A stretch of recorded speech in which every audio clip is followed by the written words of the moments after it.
بسم الله الرحمن الرحيم.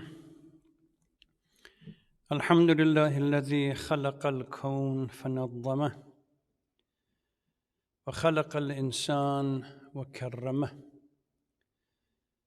وسن الدين وعظمه ووضع البيت وحرمه، ثم الصلاة والسلام وأفضل التحية والإكرام على نبينا وحبيبنا أبي القاسم المصطفى محمد وعلى آله الطاهرين وصحبه المنتجبين.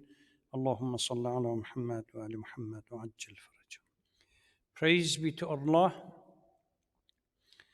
who created the world and gave it order, created humans and gave them dignity, commanded faith and dignified it, established the house and protected it. We greet and salute the most noble of all prophets, our Prophet, Prophet Muhammad. May peace of Allah be upon him and his pure progenies. Sisters and brothers, Assalamu alaikum wa rahmatullahi wa barakatuh. Welcome to our 10th night, the 10th program during this blessed month of Ramadan. I sincerely ask Allah subhanahu wa ta'ala for everyone's safety and well-being during these difficult and pressing time. يقول الله تبارك وتعالى في القرآن الكريم: أعوذ بالله من الشيطان اللعين الرجيم، بسم الله الرحمن الرحيم. ألم تر كيف فعل ربك بأصحاب الفيل ألم يجعل كيدهم في تضليل وأرسل عليهم طيرا أبابيل ترميهم بحجارة من سجيل فجعلهم كعصف مأكول. In the name of God, the most gracious, most merciful. Have you not seen how your Lord dealt with the people of the elephant? Didn't he foil their treacherous plan and sent down against them swarms of birds, pelting them with claystone and making them like straw that has been eaten away? I'm sure if we were to follow the pattern and step by step, we should be addressing Quraysh. But since the chapter on Fil and Quraysh have similar central theme, I intend, inshallah, with the help of Allah, to address both of them tonight. Because Fil and Quraysh have similar theme, and even the jurists are debating whether in the prayer, in the Wajib prayer, one could read both Surah al-Fil and Surah al-Quraysh after Surah al-Hamd. You can refer to your own grand scholar to find out his opinion regarding this issue. But before we discuss these two critical chapters, I want to focus just briefly on a recap. Last night, two major issues that we dealt with. One was the issue of Tafsir and Ta'wil, by first discussing Al-Imran verse number 7, and looking at how that particular verse stipulated, particularly, and draw the attention to the various, that these Quranic verses have muhkamat and mutashabihat, clear and ambiguous. However we define it, we address it there. And that Allah subhanahu wa ta'ala reserves the right and to mutashabihat, the understanding of mutashabihat, to himself, and only select of individuals that they may possess, and Allah may grant them that knowledge. And we also looked at how Ahlul Bayt maintained always that they were the one, apart from Allah subhanahu wa ta'ala, that they have been granted such a privilege and such a knowledge and nobody else. So occasionally when we hear of tafsir and ta'wil, feminist tafsir or liberal ta'wil, and they claim using Al-Imran 7 that there are verses of mutashabahat and muhkamat, and this is their somehow ta'wil and understanding of the verse, one has to question the motive. As the verse Al-Imran says, there are those who try to make discord and disunity or cause problem by focusing purely on mutashabihat rather than muhkamat. I also gave an example of Marhum Tabatabai and the rationale that he said should be used, in which Quran Al-Imran 7 clearly states that there is a synchronization and synthesis between the mutashabihat and muhkamat.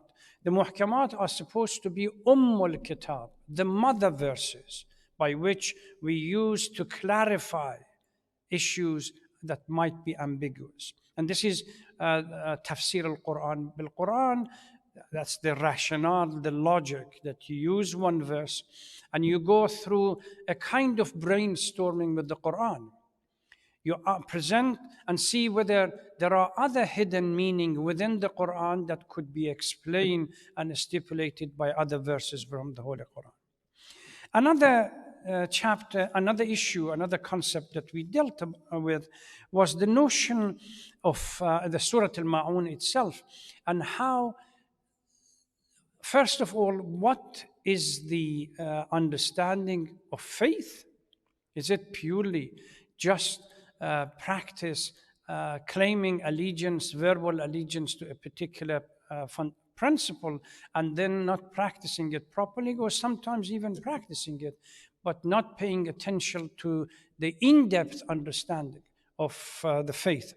And how, even according to Surah Al-Ma'un, prayers could become meaningless when they lack belief in the hereafter, and how the absence of the belief in the hereafter could lead to hardening of the heart and callousness, to the point that a person wealthy but yet has no compassion and mercy for those, the poor, the needy, the orphans, and less fortunate. That Abu Sufyan was a classic example. This is why last night, as I was trying to explain, I said Sha'n al-Nuzul about Abu Sufyan is academic. It's nothing really important. It's neither here nor there. What Quran is trying to remind us, to encourage us, is to ask this critical and central question. What kind of a person, having wealth, can become so callous that has no regard for the orphan, for the needy, and the destitute from their own society? And then step back and see, reflect on ourselves. Tonight, inshallah, I'm going to focus on Surah al-Fil and Surah Quraysh.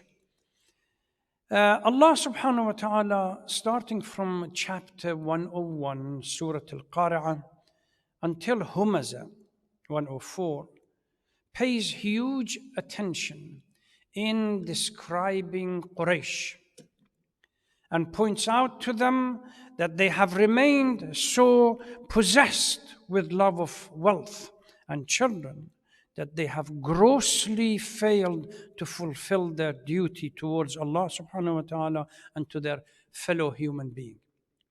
We briefly touched upon this last night as we were clarifying what faith might be. In these two chapters, Fil and Quraysh, they are cautioned, Quraysh are cautioned, that they have been blessed by peace, with peace and sustenance, not because of their own effort, but because they were because they were entitled of it, but because Allah subhanahu wa ta'ala is fulfilling the invocation that Prophet Ibrahim made and the prayer that asked Allah subhanahu wa ta'ala to bless this house and to look after it, granted with mercy. وإذ قال إبراهيم رب اجعل هذا بلدا آمنا وارزق أهله من الثمرات. O Lord, make this house, the house that he and his son Prophet Ismail they have made, make it secure and grant them, give them all the fruit and the sustenance that they need. So in these verses, Allah subhanahu wa ta'ala is trying to remind Quraysh in particular and people of Mecca in general and other Arabs around that if they have sustenance, if they have security, it's not because they deserve it, far from it. It's because Allah subhanahu wa ta'ala is fulfilling that prayer and the invocation that Prophet Ibrahim has made.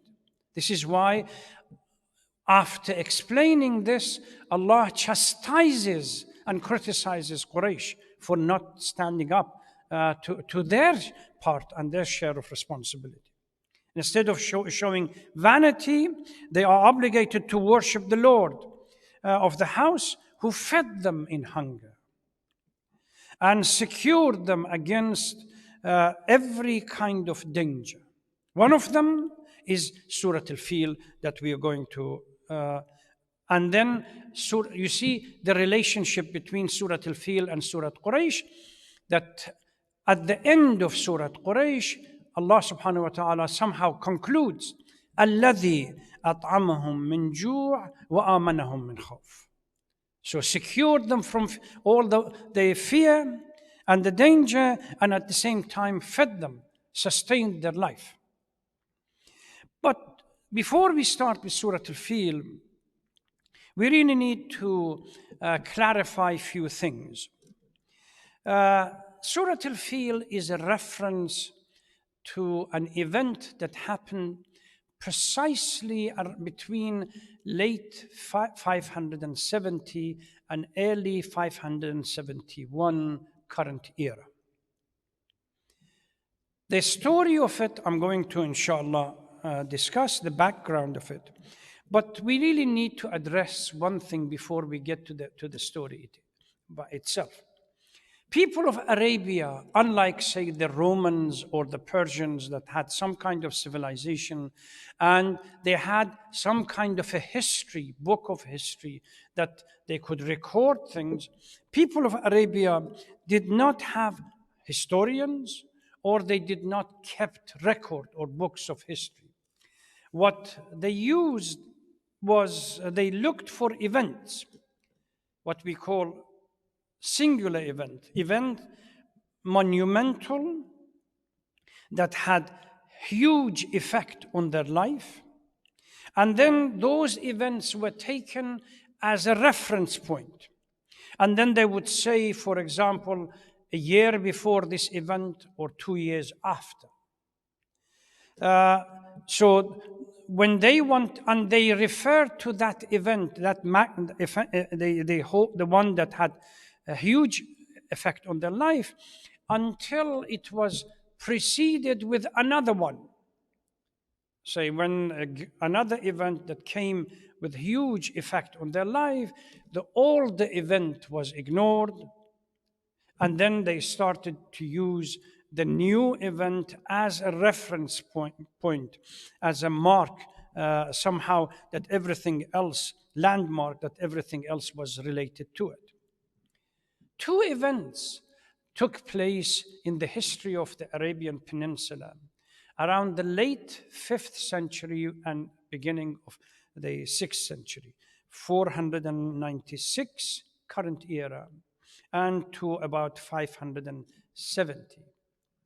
Around 496, a battle or a war developed between two parties, Bani Taghlab bin Wa'il and Bani Shayban bin Tha'lab. The war is called Harb al-Busus.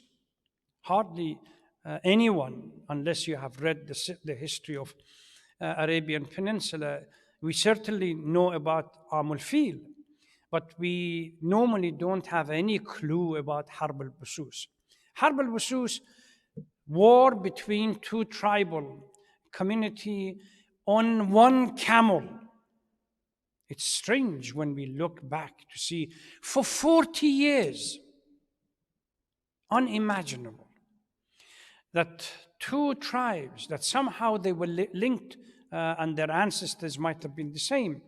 Two tribes go to war with each other for 40 years for a single camel that belonged to a lady from this tribe that accidentally was killed or slaughtered by a member of another tribe. Christians talk about the 30 years or 50 years or 100 years war, religious war in Europe. This was later on, around, say, late 14th century and beginning of 15th century. The Arabian Peninsula had its own war of the 40 years on one camel. The Christian wars were on the interpretation of the scripture. This one was on one camel between two parties. And finally, when one of the Bani Tha'lab was defeated, the war somehow came to an end. This was the 40 years war or Harb al-Busus.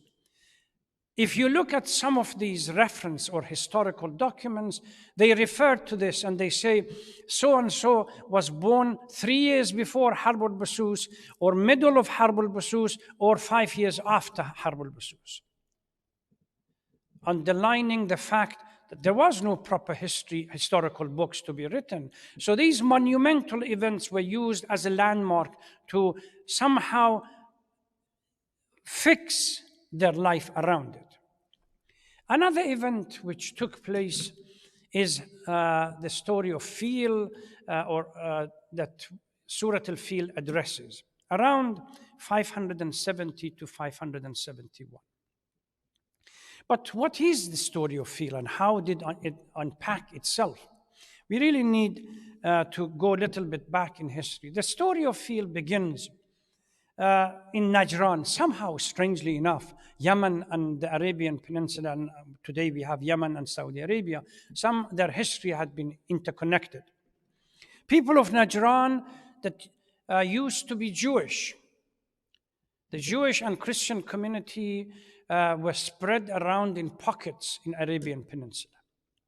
So where there were fertile lands, you saw Jewish community, or later on, as they converted to Christianity, Christian community established themselves.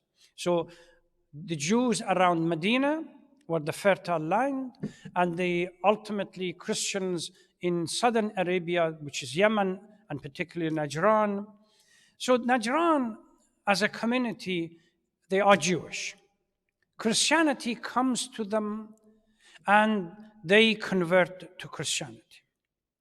The king of Najran, a person by the name Dhu Nawas, who himself is Jewish, finds out about that the community had already converted to Christianity, and zealous, as most Zionists are, he decided to send an army and literally wipe them out.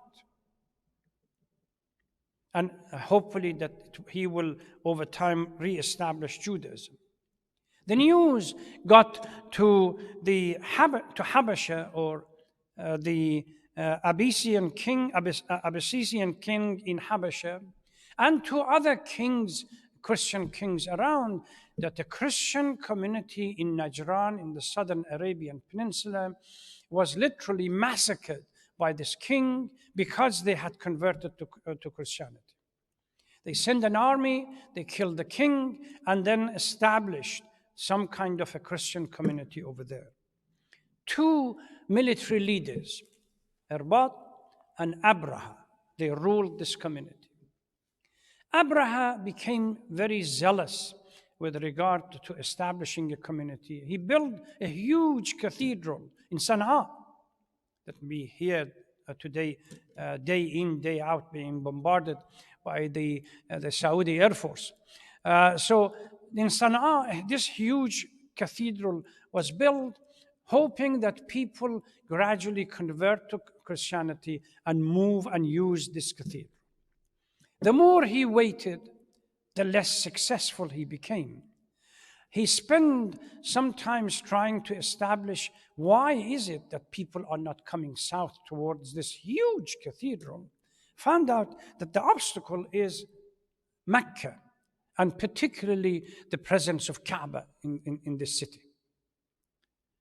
He tried to negotiate some kind of deal. It didn't work.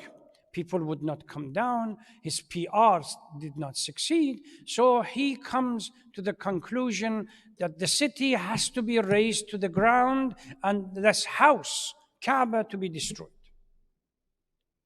He organizes huge army and with a number of elephants, which those days, the idea of using elephant in a battle was totally an anathema, unheard of within the tribes of the Arabian Peninsula. So he moves with this huge army and big, either African elephant or Indian elephant in front to go towards Mecca, and ultimately reaches Mecca with the desire or the wish to destroy Kaaba as the biggest obstacle to turning his cathedral into something of a symbol of Christianity in the south, where people begin to come. They came, and at that particular day that wanted to attack the city, as now we're going to go into the verse, the chapter, swarm of birds came. For us that now living in the post or during coronavirus, where a symbol a symbol virus can literally travel the world and destroy a community, the notion that these birds somehow had something in their beaks, that they dropped it on this army and then within 24 hours they were all destroyed, is more understanding than previously thought of. There is a confrontation that takes place, or at least a debate, between Sayyidina Abdul Muttalib and Abraha. The army of Abraha, they take number 200 camel. He had herds of camel, 200 camels of Abdul Muttalib, and he decides to come to face Abraha directly and asks for his camel. Abraham knew that Abdul Muttalib is the chief of this well-respected, wise individual, and he is the one that literally controls the city. When he was told that Abdul Muttalib is coming to see him, he was under the impression that Abdul Muttalib is going to plead with him, please don't attack the city, etc., etc. So he comes, they sit, and says, okay, how can I help? He says, to be frank, I have 200 of my camels have been taken by your army. Would you ask them to send these back? Abraham is astonished. And he says, to be honest, when you walked into the tent, because of what I have heard about you, I considered you looked like a wise man, and I considered you the caliber that I could negotiate some kind of settlement with. But this question disappoints me. I'm planning to go and attack the city that you are in charge of it, and the house that it's your responsibility, and you're asking me about your camel? Look at the trust that exists in Abdul Muttalib. His response was sharp and to the point. Ana Rabbul Ibil. I am the Lord of the camel. وَلِلْبَيْتِ رَبٌّ هُوَ يَحْمِي. Absolute trust in Allah subhanahu wa ta'ala. I am the Lord of the camels. This house has a Lord, and that Lord will protect it. Doesn't need my protection, and leaves. And then people say, from such a person, Abu Talib is a kafir. Let's go to the surah itself. أعوذ بالله من الشيطان اللعين الرجيم. بسم الله الرحمن الرحيم. ألم تر كيف فعل ربك بأصحاب الفيل. Now you begin with this little bit of historical background. You begin to understand that Quran in this chapter, Allah subhanahu wa ta'ala doesn't begin by describing the event, just reminding, a simple reminder. Remember that this verse probably was revealed about 40 to 45 years after the event of Fil. The birth of the Holy Prophet was during al-Fil. Abu Talib was 35, using the same criteria that Quraysh used. Abu Talib's birth was 35 years before al-Fil. So there were a huge number of people that actually were present, still alive. Quran doesn't need to remind them or unpack for them the story, just a gentle or a simple reminder. أَلَمْ تَرَ كَيْفَ فَعَلَ رَبُّكَ بِأَصْحَابِ الْفِيلِ. Can't you see? Don't you see? أَلَمْ يَجْعَلْ كَيْدَهُمْ فِي تَضْلِيلٍ وَأَرْسَلَ عَلَيْهِمْ طَيْرًا أَبَابِيلَ تَرْمِيهِمْ بِحِجَارَةٍ مِّن سِجِّيلٍ فَجَعَلَهُمْ كَعَصْفٍ مَأْكُولٍ. Have you not seen how your Lord dealt with the people of the elephant, refreshing their mind? Didn't he foil their treacherous plan and sent down against them swarms of birds who pelted them with clay stones? Now, what exactly it was, nobody knows. Clay stone could be a number of things. And God made them like straw that has been eaten and chewed away and destroyed. So, أَلَمْ تَرَ كَيْفَ فَعَلَ رَبُّكَ بِأَصْحَابِ الْفِيلِ, within the mindset of the Arabs of Jahiliyyah at the time of revelation, early part of Islam, there were a huge number of people that actually lived and remember that event. Only 40 to 45 years. So the verse is trying to refresh their memory about this monumental event that took place. Just imagine. All the armies, some people say 30, 40, 60, whatever thousand troops, they have come to literally destroy and raze it to the ground, a city that could not find an answer to defend or a way to defend and protect themselves. A monumental event that took place on this holy land, and not something that people could not be familiar with. Only recent history, to them it was a recent history. And this is why Quran reminds them, doesn't give them any detail. Occasionally happens, people who really become self-centered and egocentric. Great miracles happen in their life in front of their eyes, and they survive, and then they want to go back to the old without even blinking. Bani Israel was one of them. Allah subhanahu wa ta'ala parted the Nile. They passed through the Nile. Pharaoh that was coming behind them was drowned and finished. They crossed the Nile. As soon as they get to an idol worshipping community, Ya Musa, ij'al lana ilahan kama lahum alaha. We need an idol to worship. You just saw the biggest miracle in your life. In this Surah al-Fil, Allah subhanahu wa ta'ala is trying to remind Quraysh that you remember this monumental event that took place in your life. Alam yaj'al kaydahum fi tadlil. Didn't you see how they were destroyed?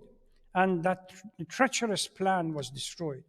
وَأَرْسَلَ عَلَيْهِمْ طَيْرًا أَبَابِيلَ. Send them this swarm of ababil, whatever ababil, just swallows or something else.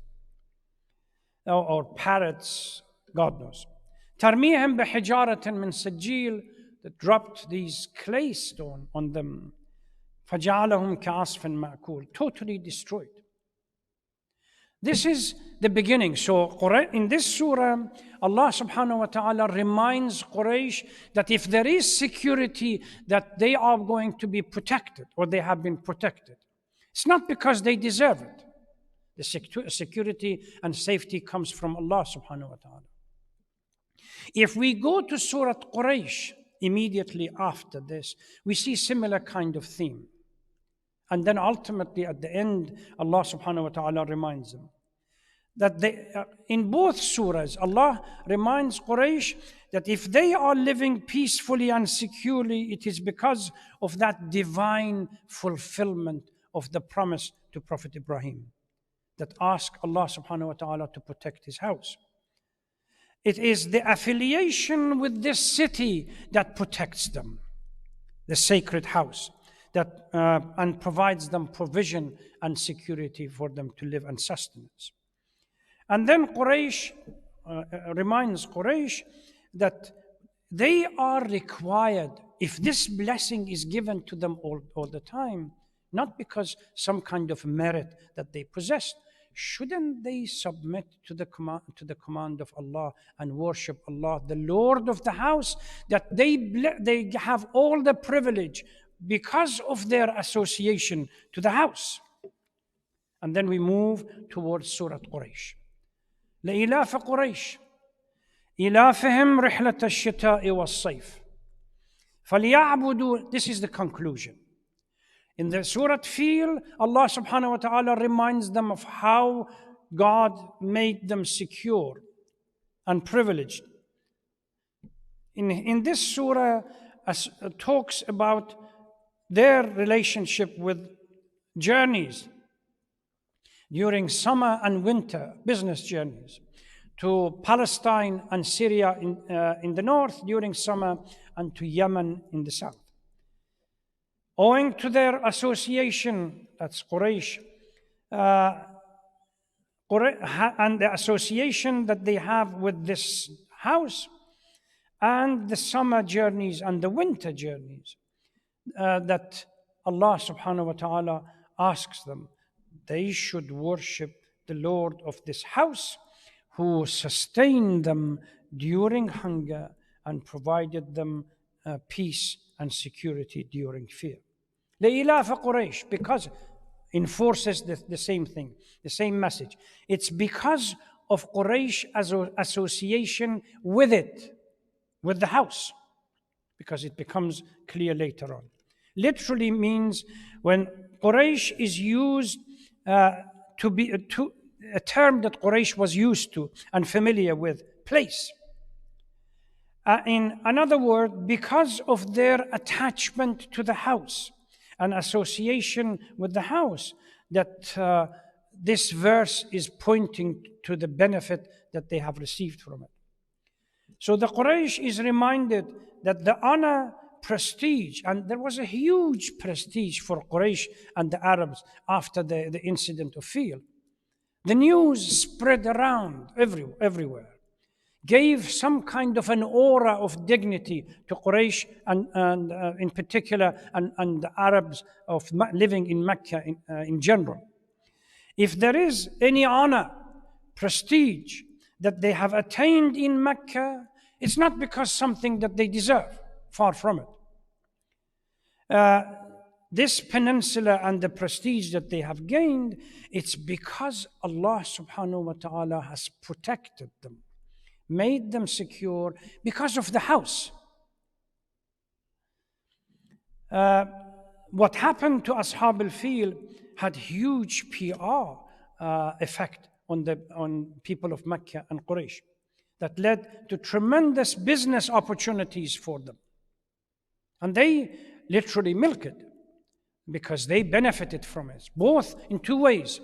Their journeys during the summer to the north and winter to the south, and then the geographical strategic location of Mecca on the route from north to south that they benefit from. And after the event of Fil and the image that it was created and the prestige that it was created for them, travelers would come to pass through Mecca. So there was a huge benefit for them. It wasn't because of their business acumen, so to speak. It was because Allah subhanahu wa ta'ala had a special attention to the city and to the house that they benefited from. إِلَافِهِمْ رِحْلَةَ الشِّتَاءِ وَالصَّيْفِ. This journey, that associated journey that they were attached to during the summer to Syria and Palestine, and during winter to south in Yemen.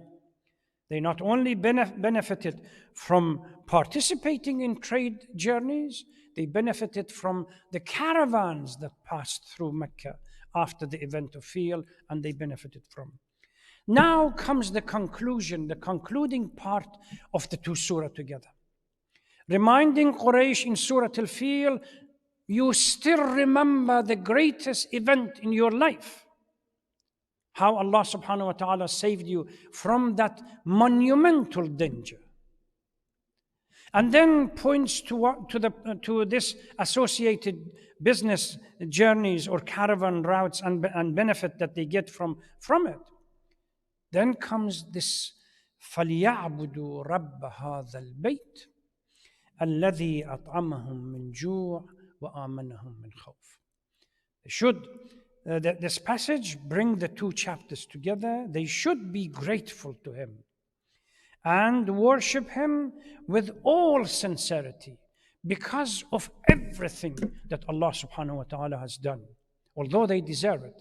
And this is a point that we really need to step back and look at ourselves. We are privileged. Allah subhanahu wa ta'ala has done given us huge amount of benefit and mercy. Not because we are entitled to it. It's because Allah subhanahu wa ta'ala is most generous, given us so that we become conscious of our responsibility. Bringing the three chapters together, ma'un with it, and engaging the whole literature, we have been blessed. We have been given at the same time the opportunity so that not only submit to the command of Allah subhanahu wa ta'ala, we also be responsible and conscious of our responsibility and our duty to the others. وَالْعَصْرِ إِنَّ الْإِنسَانَ لَفِي خُسْرٍ إِلَّا الَّذِينَ آمَنُوا وَعَمِلُوا الصَّالِحَاتِ. So these privileges are given to us not for ritual practices, superficial issues that once a month or every other month or whatever we do, or during the month of Ramadan. No, we have absolute belief in Allah subhanahu wa ta'ala, like Abdul Muttalib. Inna lil bayti rabbun huwa yahmi. And at the same time, faith means establishing a relationship with Allah subhanahu wa ta'ala, focusing on our own responsibilities. At the same time, we need to be conscious and mindful of our duties towards others. And on that point, let me conclude. By prayer about those who feel conscious of their social responsibilities and they put their lives on the front. May Allah protect them and save them from all harms that might come to them. And at the same time, during these nights, we ask Allah subhanahu wa ta'ala to grant speedy recovery to those who have fallen victim to this debilitating disease. And somehow we ask Allah subhanahu wa ta'ala for a reprieve, something that we can come out of this crisis and then look back and richer, more informed, and learn something from it. Thank you very much. Wassalamu alaikum wa rahmatullahi wa barakatuh.